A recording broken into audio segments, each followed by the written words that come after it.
নমস্কার। সকল গল্পপ্রেমী ও সাহিত্যপ্রেমী শ্রোতা বন্ধুদের আমার অনেক স্বাগত।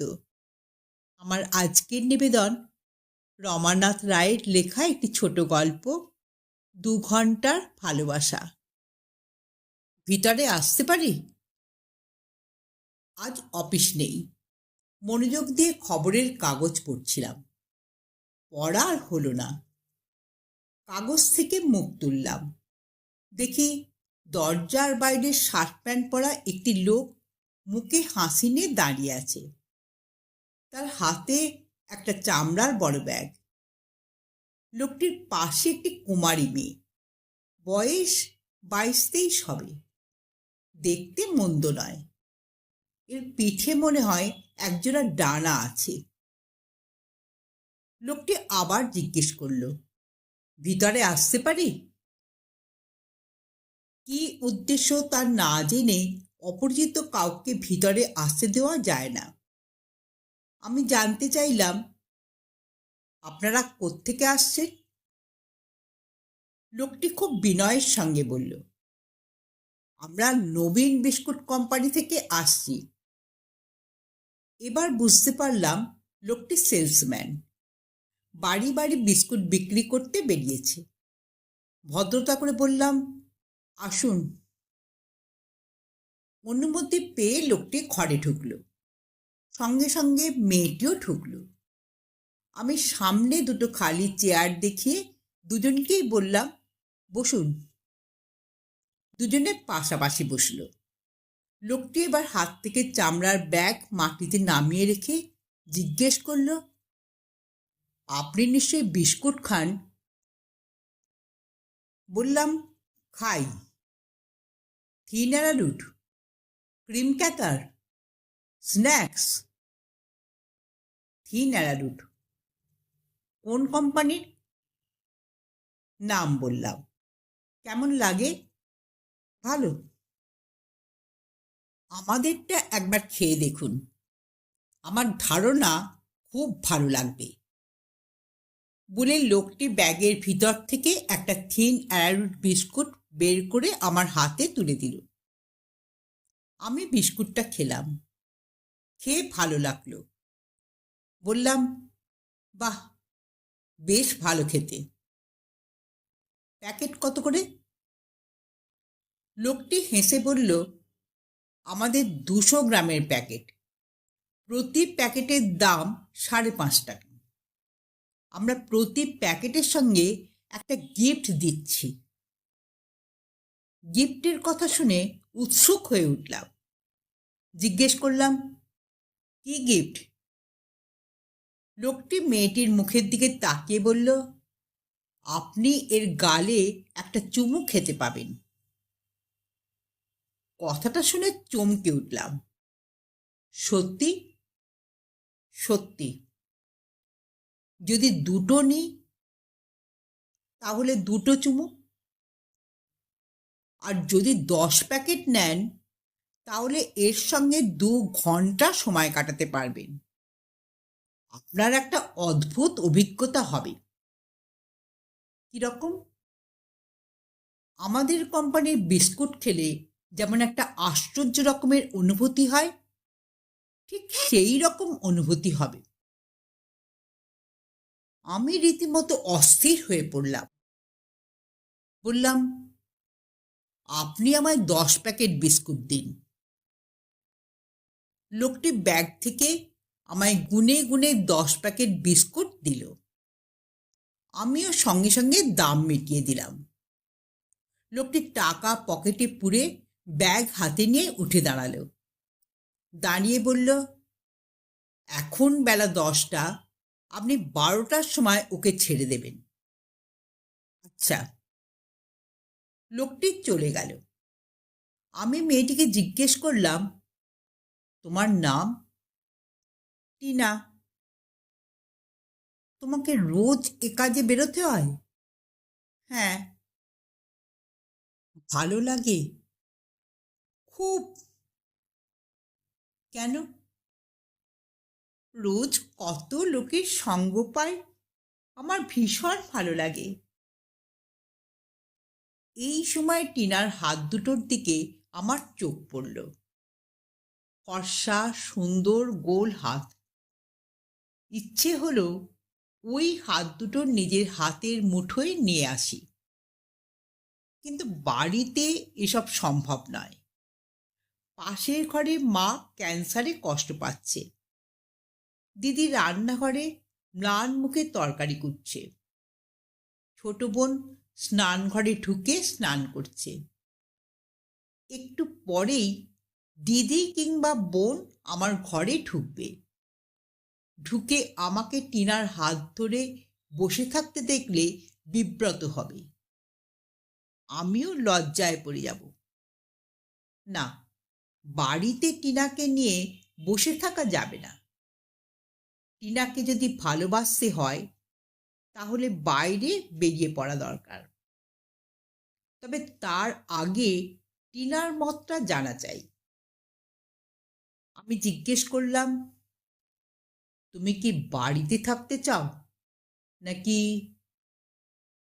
টিনা হেসে বলল, আপনি যা বলবেন। তাহলে চলো বাইরে যাই। চলুন। আমি সঙ্গে সঙ্গে জামা প্যান্ট পরে তৈরি হয়ে নিলাম। মা কোনো রকমে কষ্ট করে জিজ্ঞেস করল, কোথায় যাচ্ছিস? উত্তরে মিথ্যে কথা বললাম, একটা কাজে। দিদি রান্নাঘর থেকে বেরিয়ে এসে জিজ্ঞেস করল, কখন ফিরবি? বললাম, একটু পরে। ছোট বোন স্নান ঘরে ছিল, সে কোনো প্রশ্ন করল না। আমি টিনাকে নিয়ে বেরিয়ে পড়লাম। রাস্তায় পা দিয়ে বাড়ির কথা ভুলে গেলাম। টিনার কাঁধ থেকে টিনার ফর্সা হাত ঝুলছিল। আমি নিজেকে সামলাতে পারলাম না। টিনার বাঁ হাত আমার ডান হাতের মুঠোয় ধরলাম। কি নরম তুলতুলে হাত! আমার ভীষণ ভালো লাগলো। আমার শরীর যেন হালকা হয়ে গেল। মনে হলো মাটিতে আমার পা নেই। মনে হলো আমার পিঠে দুটো ডানা গজিয়েছে। ইচ্ছে করলেই আমি এখন যেখানে খুশি উড়ে যেতে পারি। টিনা জিজ্ঞেস করল, কোথায় যাবে? উত্তরে আমিও জিজ্ঞেস করলাম, কোথায় যাওয়া যায়? কাছে একটা পার্ক আছে, সেখানেই চলুন, গিয়ে বসি। ওই পার্কে তো প্রায়ই যাই, একা একা বসে থাকি। তার চেয়ে বরং, কথাটা শেষ না করে একটা ভালো জায়গার কথা ভাবতে লাগলাম। ভাবতে ভাবতে হঠাৎ বলে উঠলাম, পেয়েছি। টিনা অবাক হয়ে জানতে চাইল, কি পেয়েছেন? একটু থেমে জিজ্ঞেস করলাম, তোমার ডানা আছে?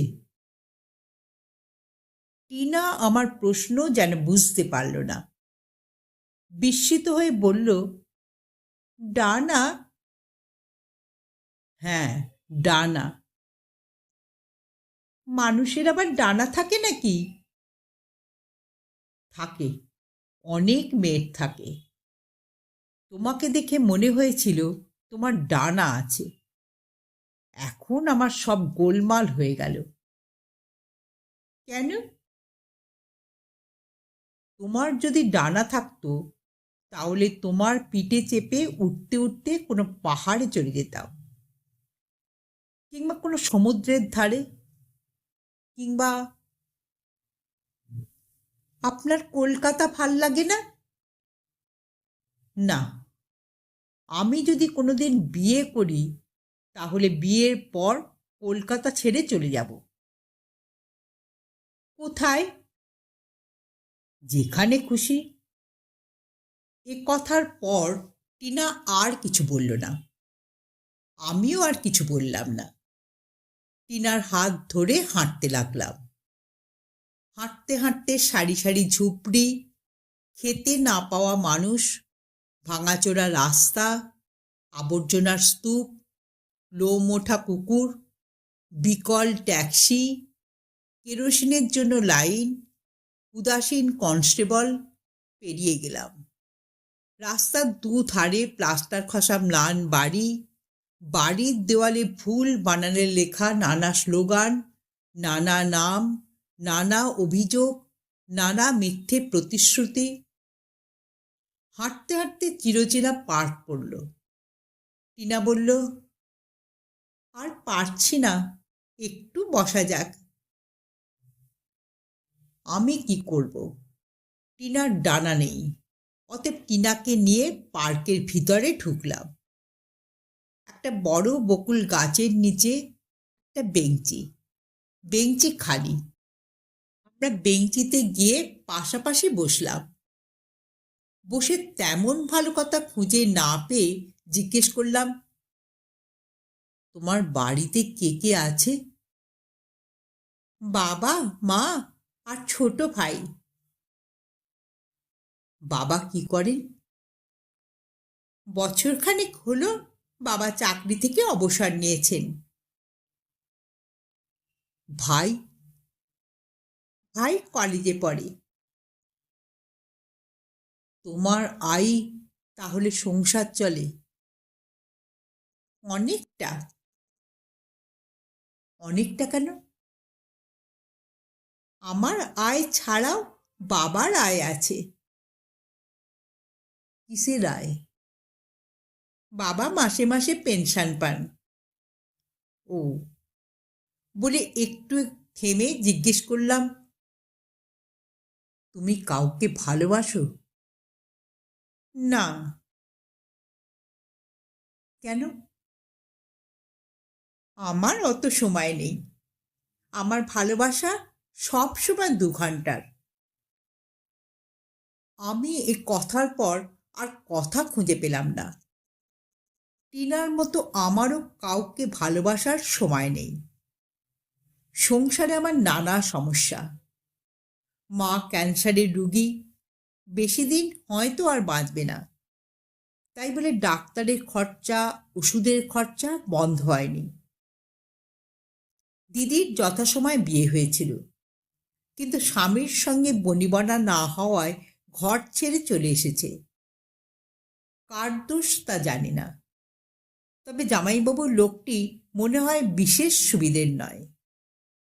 3 বছর হয়ে গেল, দিদিও যাবার নাম করে না, জামাইবাবুও নিতে আসে না। তাই দিদির খরচাও আমাকেই টানতে হয়। ছোট বোনের বিয়ে এখনো হয়নি। একটা ভালো পাত্রের জন্যে হন্যে হয়ে ঘুরে বেড়াচ্ছি। অনেকে দেখেও গেছে। বোনের গায়ের রং কালো বলে কারো পছন্দ হচ্ছে না। এখন বোন যদি কাউকে ভালোবেসে বিয়ে করে, আমি নিশ্চিন্ত হই। যতদিন বোনের বিয়ে না হচ্ছে, ততদিন বোনের যাবতীয় দায়দায়িত্ব একা আমার। 7 বছর আগে বাবা মারা গেছে। তারপর থেকে সংসারের বোঝা আমাকেই বহন করতে হচ্ছে। আর পারছি না। মাঝে মাঝে ইচ্ছে করে সব ছেড়ে ছুড়ে কোথাও চলে যাই। টিনা আমার চিন্তিত মুখের দিকে তাকিয়ে জিজ্ঞেস করল, কি ভাবছেন? মনটাকে হালকা করার জন্যে টিনাকে বাড়ির সব কথা বললাম। সব শুনে টিনা চুপ করে রইল। আমি বললাম, তোমায় একটা অনুরোধ করব। কি? আমায় একটু ভালোবাসবে? আগেই তো বললাম, কাউকে ভালোবাসার সময় আমার নেই। তা জানি, তবু যদি চেষ্টা করে মাঝে মাঝে কাজের ফাঁকে একটু সময় দিতে পারো, তাহলে খুব ভালো হতো। তোমার সঙ্গে কোথাও গিয়ে বসতে পারতাম, দুটো গল্প করতে পারতাম। সম্ভব নয়। আমি তোমায় বিয়ে করব। বিয়ে? টিনা চমকে উঠল। হ্যাঁ, বলে খুব আগ্রহের সঙ্গে টিনার মুখের দিকে তাকিয়ে রইলাম। টিনা নিমরাজি হয়ে বলল, কিন্তু ভাই যতদিন না চাকরি পাচ্ছে ততদিন। আমি ততদিন অপেক্ষা করব। টিনা এবার হেসে উঠল, বলল, অপেক্ষা?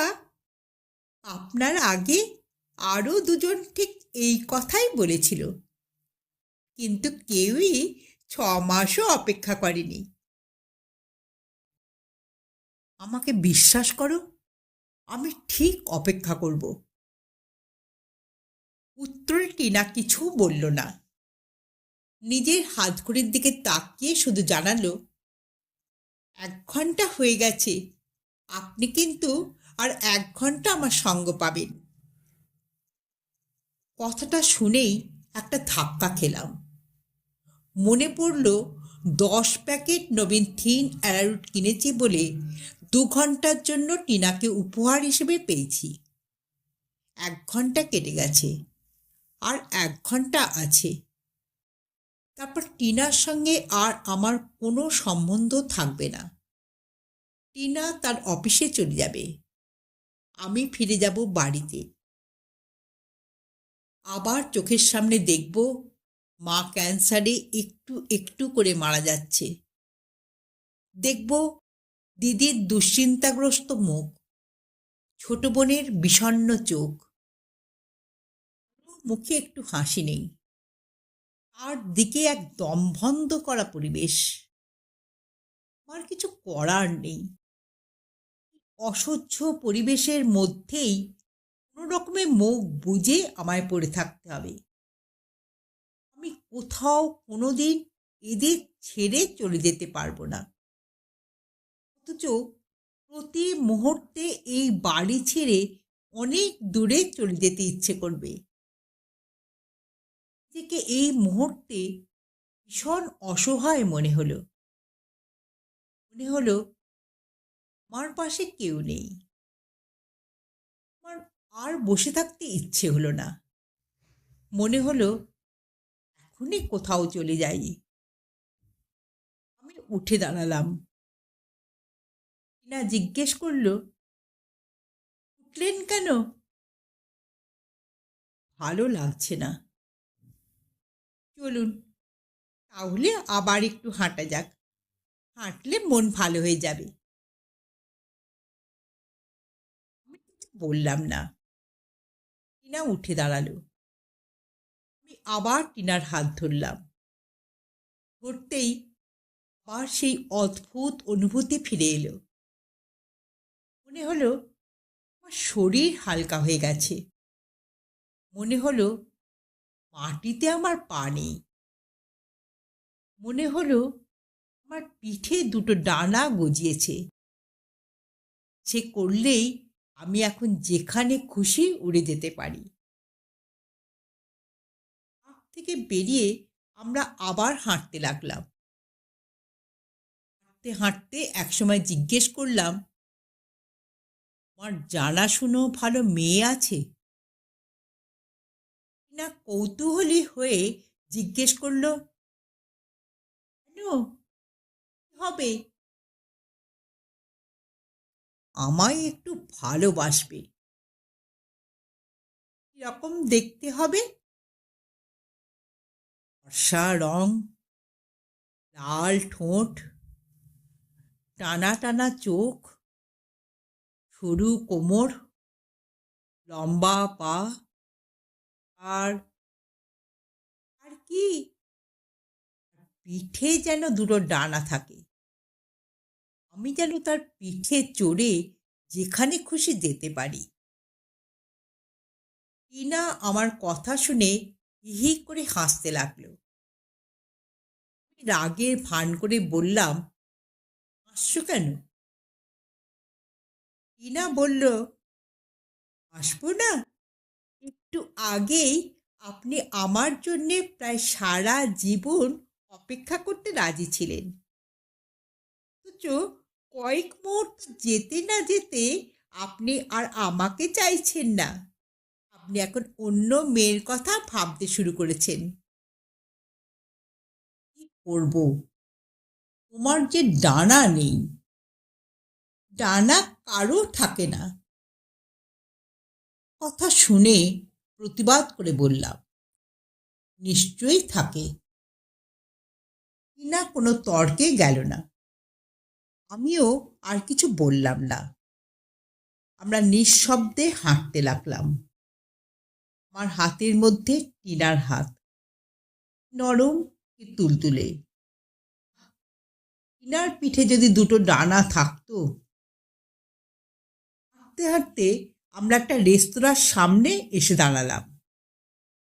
আমি টিনাকে জিজ্ঞেস করলাম, চা খাবে? খেতে পারি। আমরা রেস্তোরাঁর ভিতরে ঢুকলাম। একটা খালি টেবিলে মুখোমুখি বসলাম। বেয়ারা এসে জিজ্ঞেস করলো, খাবেন? বললাম, দুটো চা আর। টিনা বলল, আর কিচ্ছু না? কেন, একটা অমলেট খাও না? একটা কেক? না। আমি আর অনুরোধ করলাম না। বেয়ারার মুখের দিকে তাকিয়ে বললাম, তাহলে শুধু 2 কাপ চা দাও। 5 মিনিটের মধ্যে বেয়ারা 2 কাপ চা দিয়ে চলে গেল। আমি চা খেতে খেতে জিজ্ঞেস করলাম, তোমার সঙ্গে আর কি দেখা হবে? আপাতত নয়। কেন? কাল দুর্গাপুর যাব, তারপর আসানসোল, তারপর বর্ধমান, তারপর বহরমপুর, তারপর। ওসব জায়গায় গিয়ে কি করবে? আপনার সঙ্গে এতক্ষণ যা করলাম তাই করব। আবার কবে কলকাতায় ফিরবে? ঠিক নেই। তোমার সঙ্গে তাহলে আর দেখা হবে না? সম্ভাবনা খুব কম। আর দেখা হয়েই বা কি হবে?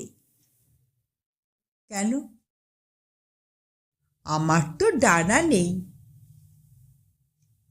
তাহলে এই শেষ? হয়তো। বলেই টিনা হাতঘড়ির দিকে তাকিয়ে উঠে দাঁড়ালো। বলল, চললাম, 12টা বাজে। আমি উত্তরে কিছু একটা বলতে চাইলাম, কিন্তু কথাটা বলার আগেই টিনা দ্রুত পায়ে রেস্তোরাঁ থেকে বেরিয়ে গেল।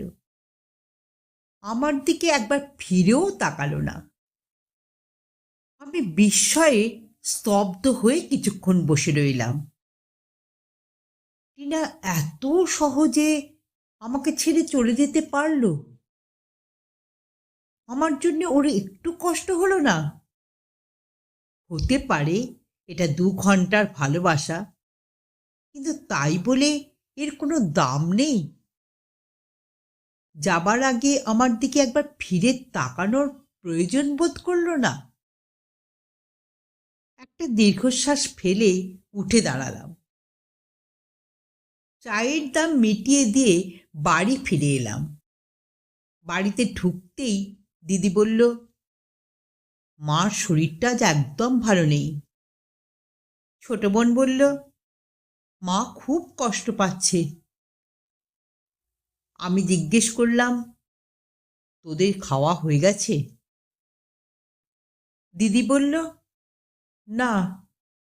ছোট বোন বলল, তোর জন্যেই বসে আছি। আমি তাড়াতাড়ি জামা প্যান্ট ছেড়ে স্নান করে খেতে বসলাম। সঙ্গে দিদি ও ছোট বোন বসল। খেতে খেতে আমরা কেউ একটা কথা বললাম না। মুখ নিচু করে নিঃশব্দে খেয়ে নিলাম। তারপর আমরা মার পাশে এসে বসলাম। মা যন্ত্রণায় ছটপট করছিল। আমি দিদিকে জিজ্ঞেস করলাম, ওষুধটা দিয়েছিস? দিদি বলল, হ্যাঁ। তাহলে এখনই সব ঠিক হয়ে যাবে। সত্যি তাই হলো। একটু পরে মার যন্ত্রণা কমে গেল। মা আস্তে আস্তে ঘুমিয়ে পড়ল। কিন্তু এই ঘুম কতক্ষণ? 3-4 ঘন্টা পরে মার ঘুম আবার ভেঙে যাবে। মা যন্ত্রণায় কষ্ট পেতে থাকবে। দিদি মার মাথায় হাত বুলিয়ে দিচ্ছিল। দিদির সারা মুখে দুশ্চিন্তার ছাপ। দিদিকে আজকাল আর হাসতে দেখি না। দিদির মুখে শেষ কবে হাসি দেখেছি তা আর মনে পড়ে না। ছোট বোন মার পায়ে হাত বুলিয়ে দিচ্ছিল। তার মুখটা ভীষণ শুকনো। ছোট বোনও আজকাল আর হাসে না। ম্লান মুখে সারা দিন ঘুরে বেড়ায়। আর মার মুখ সব সময় যন্ত্রণায় নীল হয়ে আছে। আমি কারো মুখের দিকে তাকাতে পারি না। খুব কষ্ট হয়। আমি মার ডান হাত নিজের হাতে নিয়ে বসে রইলাম। আমার চোখ সামনের জানালা দিয়ে বাইরে চলে গেল। এই সময় ঘরের বাইরে একজন অচেনা পুরুষের গলা শুনতে পেলাম। ভিতরে কেউ আছেন? আমি মার হাত নামিয়ে রেখে বাইরে এলাম। আসতেই দেখি একটি লোক এবং একটি অপূর্ব সুন্দরী মেয়ে দাঁড়িয়ে আছে। লোকটির হাতে একটা চামড়ার বড় ব্যাগ। মেয়েটির হাতে কিছু নেই। একে দেখলে মনে হয় এর পিঠে নিশ্চয়ই একজোড়া ডানা আছে, না থেকে যায় না। লোকটির মুখের দিকে তাকিয়ে জিজ্ঞেস করলাম, কি চাই? উত্তরে লোকটি হেসে জানতে চাইল, আপনি নিশ্চয় চানাচুর খেতে ভালোবাসেন? বাসি। আমাদের কোম্পানি একটা নতুন ধরনের চানাচুর বাজারে ছেড়েছে। এই চানাচুরের নাম পোকা চানাচুর। এই চানাচুর আসল ঘিয়ে ভাজা। এই চানাচুর চিবোতে হয় না, মুখে দিলেই মিলিয়ে যায়। 200 গ্রাম প্যাকেটের দাম 6 টাকা। প্রতি প্যাকেটের সঙ্গে আমরা একটা স্টেনলেস স্টিলের চামচ গিফট দিচ্ছি। 2 প্যাকেট নিলে একটা স্টেনলেস স্টিলের বাটি গিফট দিচ্ছি। আর 3 প্যাকেট নিলে আপনি সুন্দরী তরুণীর গালে গিফট হিসেবে একটা চুমু খেতে পাবেন। 6টা নিলে 2টো চুমু খেতে পাবেন। আর 20টা নিলে... আমি অধীর আগ্রহে জিজ্ঞেস করলাম, বলুন 20টা নিলে কি হবে? লোকটি হেসে বলল, 20টা নিলে আপনি 2 ঘন্টা এই অপূর্ব সুন্দরী নারীর সঙ্গ পাবেন।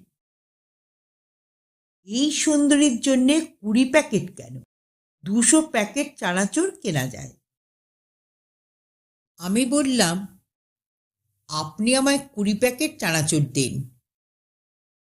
লোকটি ব্যাগ থেকে 20 প্যাকেট চানাচুর বের করে আমার হাতে তুলে দিল। আমি প্যাকেটগুলো টেবিলের উপর নামিয়ে রেখে দাম মিটিয়ে দিলাম। লোকটি এবার মেয়েটির উদ্দেশ্যে বলল, তুমি তাহলে 2 ঘন্টা পরে অফিসে চলে এসো। 1 মুহূর্ত দেরি করো না। আমি জানতে চাইলাম, আপনাদের অফিস কোথায়? টালিগঞ্জে। বলেই লোকটা আর দাঁড়ালো না, চলে গেল। আমি মেয়েটিকে তখন নিজের ঘরে এনে বসালাম। বসিয়ে জামা প্যান্ট পরে মার কাছে গেলাম। মার এখন কথা বলার ক্ষমতা নেই। মা আমার দিকে ম্লান চোখ তুলে তাকিয়ে রইল। দিদিকে বললাম, আমি একটু বেরোচ্ছি। দিদি চিন্তিত মুখে জিজ্ঞেস করল, কোথায় যাচ্ছিস? উত্তরে মিথ্যে কথা বললাম, একটা জরুরি কাজে 2 ঘন্টা পরে ফিরে আসব, কিছু ভাবিস না। ছোট বোন অভিযোগের সুরে বলল, তোর কি না গেলে চলবে না? বললাম, না। এরপর এই মন খারাপ করা বিষণ্ণ পরিবেশে সময় নষ্ট না করে মেয়েটিকে সঙ্গে নিয়ে বেরিয়ে পড়লাম। রাস্তায় পা দিয়ে জিজ্ঞেস করলাম, তোমার নাম কি? মেয়েটি বলল, টিনা। টিনা? আমি চমকে উঠলাম। মেয়েদের কি আজকাল টিনা ছাড়া অন্য নাম হচ্ছে না? সকালে একজন টিনা এসেছিল, এবেলা তো আর একজন টিনা। কি ব্যাপার, চারদিকে এত টিনা কেন? তবে এ টিনার তুলনা নেই। হাঁটতে হাঁটতে আমি একসময় টিনার হাত ধরলাম।